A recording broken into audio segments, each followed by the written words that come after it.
À la recherche de l'essentiel, le livre des vivants, de la part de Jésus de Nazareth, les miracles.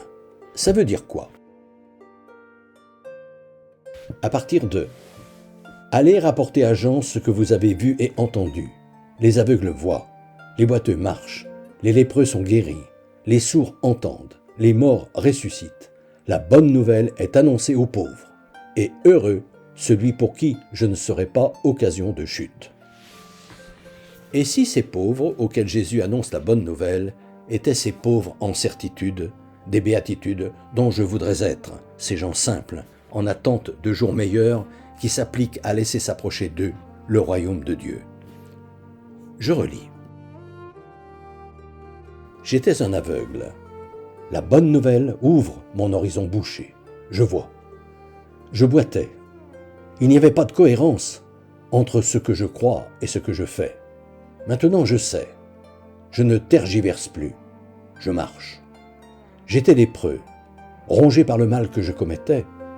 La bonne nouvelle me lave. Je suis guéri. J'étais sourd. Ce que me disait ma conscience m'était langue étrangère. D'un coup, je l'écoute. Je comprends. J'entends. J'étais mort. Les jours s'écoulaient les uns après les autres, me faisant passer à côté de ma vie. Tel un mort-vivant, en attente de trépas, j'étais parti pour consumer mes jours les uns après les autres, jusqu'à ce que je meure, comme les bêtes. La bonne nouvelle donne sens à ma vie. Elle me réveille. Je suis ressuscité. Et je commence à comprendre en quoi, Jésus, tu es sauveur. À partir du miracle de la tempête apaisée et de l'interrogation des apôtres, qui est-il celui-ci, que même les vents et la mer lui obéissent? Me vient l'idée de faire le rapprochement entre ce miracle avec celui de la réanimation de Lazare, avec la parole de Jésus, celui qui a de la foi comme la plus petite graine des plantes potagères est capable de transporter des montagnes. Avec cette autre parole où il annonce que ses disciples seront capables d'accomplir des œuvres encore plus grandes que lui.